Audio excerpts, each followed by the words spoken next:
रथ, कितने लोग रथ खींच कर ले जा रहे हैं। इतने लोग रहेंगे मुझे तो पता ही नहीं था। माँ की दवाई के पैसे के लिए माला बेच रही थी, यहाँ आकर रथ भी देख लिया, लेकिन मैं इस तरह से रथ देख पाऊंगी सोचा नहीं था। श्री रामपुर में महेश के रथ की रस्सियाँ खींच रहे थे कुछ लोग, लेकिन कुछ देर बाद बारिश शुरू हो गई। ये तो बहुत नुकसान हो गया। ये तो बारिश शुरू हो गई अचानक से। अब क्या होगा? सब लोग तो बारिश की वजह से भागने लग गए। अब लग रहा है बारिश रुकने वाली नहीं है। ये रथ का मेला तो शाम तक होने वाला था, लेकिन जैसे ही बारिश हो रही है उससे अभी खुद को बचाना पड़ेगा। तुम भी चाव के नीचे चले जाओ, ऐसी बारिश में भीगोगी तो तबीयत खराब हो जाएगी। बाप रे, मैं अब कहाँ जाऊंगी? ये जो मेरे हाथ में माला है वो नहीं बिक्री हो पाई तो माँ के दवाई के लिए पैसे कहाँ से लाऊंगी मैं?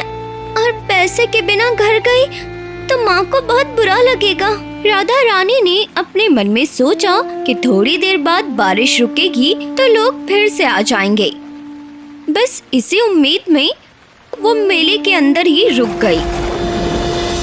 वहीं पास में एक पेड़ के नीचे चुपचाप खड़ी हो गई।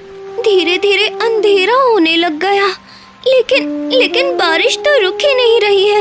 मेरा ये माला अगर नहीं बिका तो क्या होगा समझ नहीं आ रहा।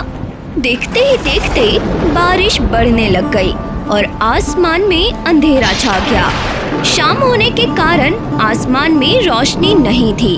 अब राधा रानी बड़ी मुसीबत में फंस गई। इतने अंधेरे में वो अपने घर वापस कैसे लौटेगी? चारों तरफ अंधेरा है, इसी वजह से कुछ दिख नहीं रहा। चल तो रही हूँ लेकिन सड़क पर बहुत ज्यादा फिसलन है। अगर कुछ खतरा हुआ तो ठीक से कुछ दिखाई भी नहीं दे रहा है। ऊपर से मेरी माला भी नहीं बिकी है। ठीक उसी वक्त अंधेरे में कोई धड़ाम से राधा रानी के ऊपर आ गिरा। अरे कौन है? कौन है? कौन है अंधेरे में? कौन है जो मुझ पर गिर पड़ा? हाँ, कौन वहाँ? ये तो किसी आदमी की आवाज लग रही है।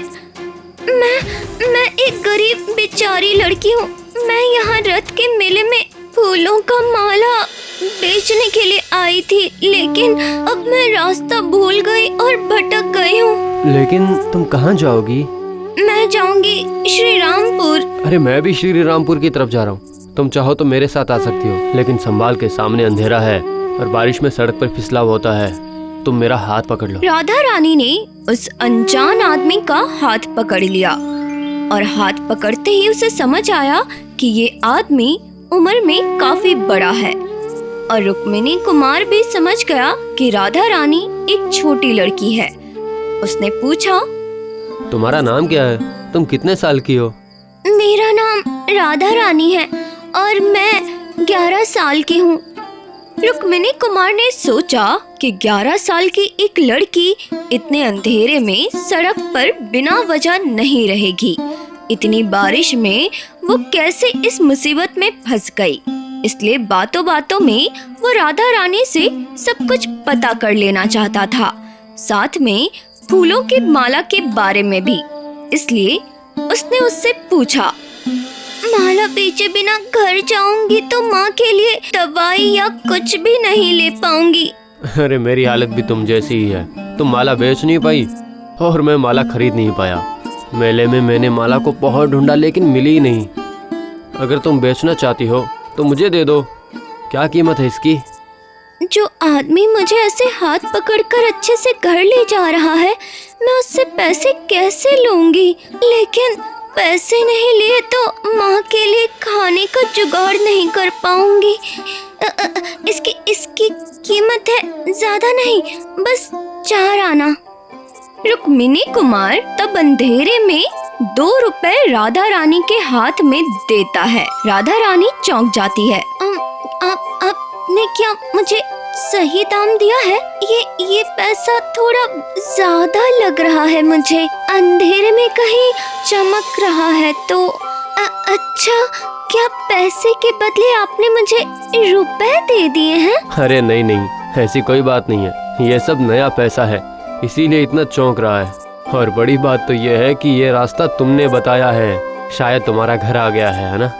राधा रानी की बातों से रुक्मिणी कुमार उसको घर के पास लेके आया था। राधा रानी को तब भी थोड़ा गड़बड़ लग रहा था। अच्छा, आप थोड़ा सा रुकिए, यहाँ तो बहुत अंधेरा है ना, इसलिए मैं अच्छे से देख नहीं पा रही हूँ। मैं घर के अंदर जाकर रोशनी में एक बार देख कर आती हूँ। अगर ये रुपया हुआ तो मैं ये रुपया नहीं ले सकती हूँ आपसे। अच्छा ठीक है, तुम अगर बात नहीं मानोगी तो जाओ अंदर जाके देख के आओ, मैं तुम्हारा इंतजार करूंगा यहाँ। तुम्हारे कपड़े भी बिल्कुल गीले हो गए हैं, जाके बदल लेना। मेरे पास ये एक ही कपड़ा है और एक है, लेकिन वो मैंने धोने के लिए डाला था, और तो कपड़ा नहीं है। राधा रानी जल्दी से घर के अंदर चली गई। फिर उसने जल्दी से दो पत्थर निकाले और उन्हें घिसा। उन्हें घिसकर उसने रोशनी जलाई और देखा कि उसके हाथ में पैसे नहीं बल्कि 2 रुपए हैं।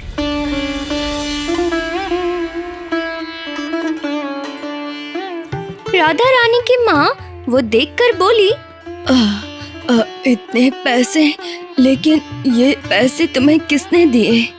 आप थोड़ा रुको माँ, मैं अभी बाहर से आती हूँ। जिसने पैसे दिए वो ना अभी बाहर ही खड़े हैं। राधा रानी घर से बाहर आकर देखती है तो हैरान रह जाती है, क्योंकि बाहर कोई भी इंतजार नहीं कर रहा था।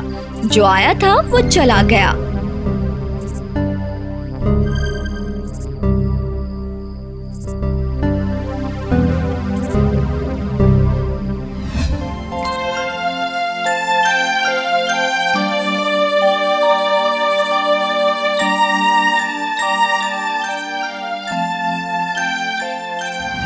अरे, हमने कोई चोरी नहीं की है। तुम्हारी सारी बातें सुनकर उसने हमें पैसे दान में दिए। हम लोग तो गरीब है ना, दान के हुए पैसे लेने में कैसी शर्म। लेकिन उन्होंने हमें बेवजह ही इतने पैसे दिए। तभी दरवाजा खटखटाने की आवाज आई। राधा रानी सच में सोच रही थी कि वो इन रुपयों से अपनी माँ की दवाई और खाना सब ला सकती है, लेकिन उसका नसीब शायद उतना अच्छा नहीं था, इसलिए वो व्यक्ति फिर से आया।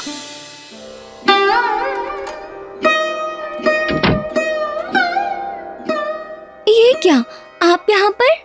दरवाजा खोलते ही उसने देखा बाहर बाजार में कपड़ों की दुकान का मालिक हाथ में 2 कपड़े लेकर खड़ा है। वो अंदर आकर बोला, राधा रानी के लिए कपड़ा। माँ, क्या आपने इन्हें मेरे लिए कपड़े लाने को कहा था? नहीं नहीं, एक बाबू पैसे देके बोले तुम्हारे लिए दे दूं कपड़ा ले जाने के लिए, इसलिए मैं लेके आ गया हूँ यहाँ पे। ये बहुत अच्छा कपड़ा है। माँ, इसका मतलब वही आदमी जिसने मुझे इतने पैसे दिए थे, लेकिन वो है कौन? ये क्या, मुझे लगा था कि ये तुम लोगों का कोई रिश्तेदार होगा। लो लो लो, कपड़ा इधर रख देता हूँ, बारिश हो रही है, अभी मुझे निकलना होगा। उस व्यक्ति के जाने के बाद राधा रानी की माँ अचानक 2 हाथ ऊपर करके रोने लगी। उसकी दुर्बल शरीर मानो बिस्तर में विलीन हो गई। वो कहने लगी, भगवान ने हमारे तरफ मुंह उठाकर देखा है। कौन है वो महान पुरुष जिसने हमें हमारी इतनी मदद की है? कौन है वो? लेकिन माँ, ऐसा काम कोई क्यों करेगा?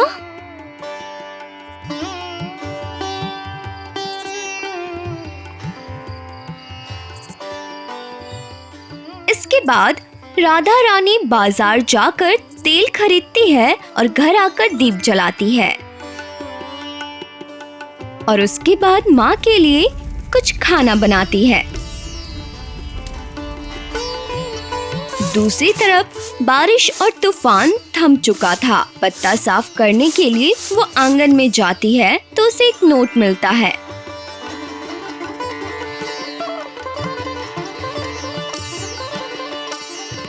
माँ, ये देखो, एक एक नोट मिला है और इस नोट में रुक्मिणी कुमार का नाम लिखा हुआ है माँ।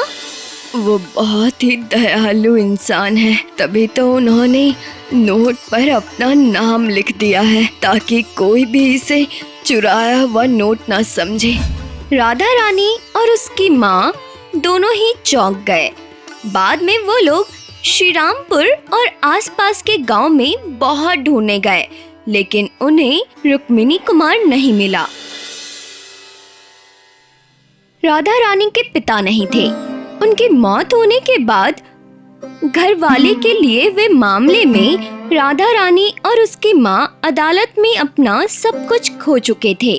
बाकी जो कुछ भी था सब कुछ अब बिक चुका था, अब कुछ नहीं बचा था।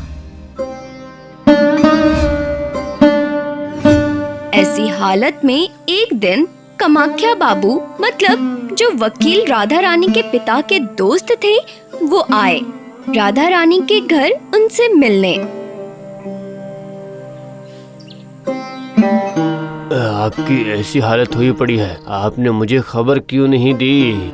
मेरे होते हुए आपको कुछ भी तकलीफ नहीं होनी चाहिए। मैंने आपको कहा था मेरे साथ चलने के लिए, आप आए नहीं। जब वो जिंदा थे तब उन्होंने कभी किसी की मदद नहीं ली, इसलिए आपकी मदद हम नहीं ले पाएंगे।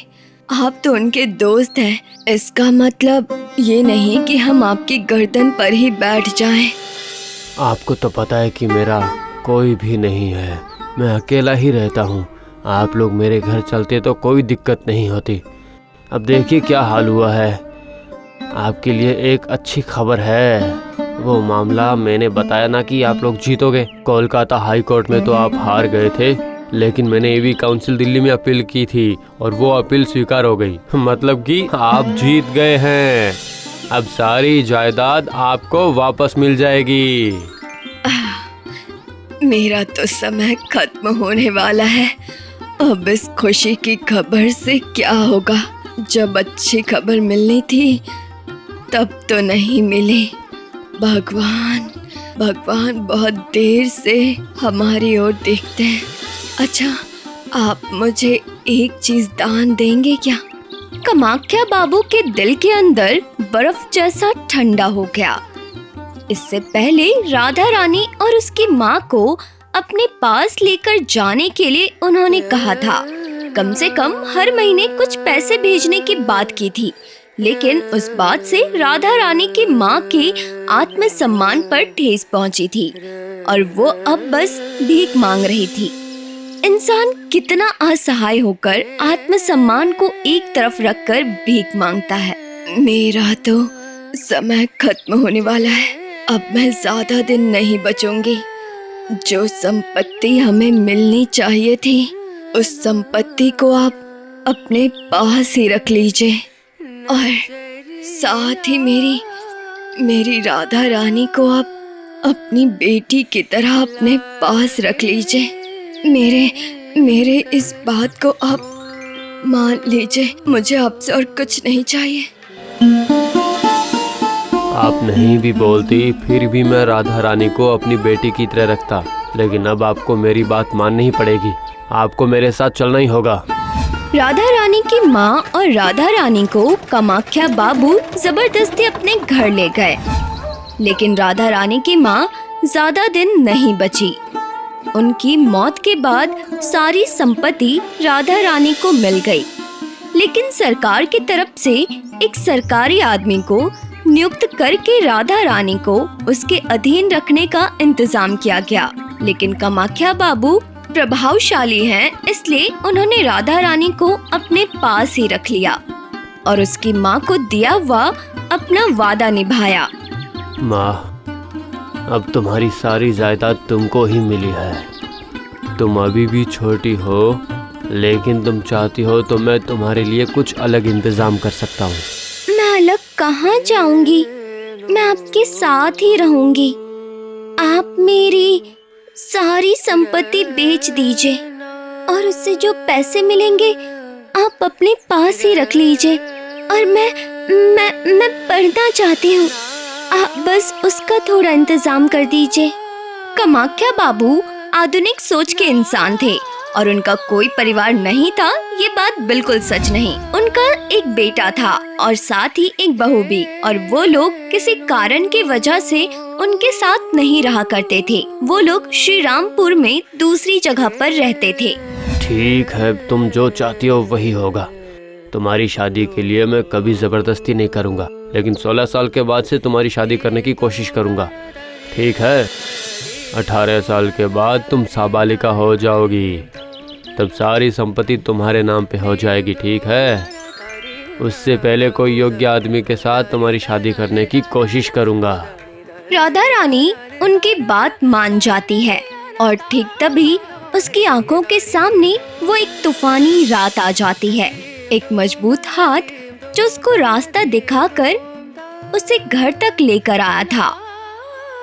वो रात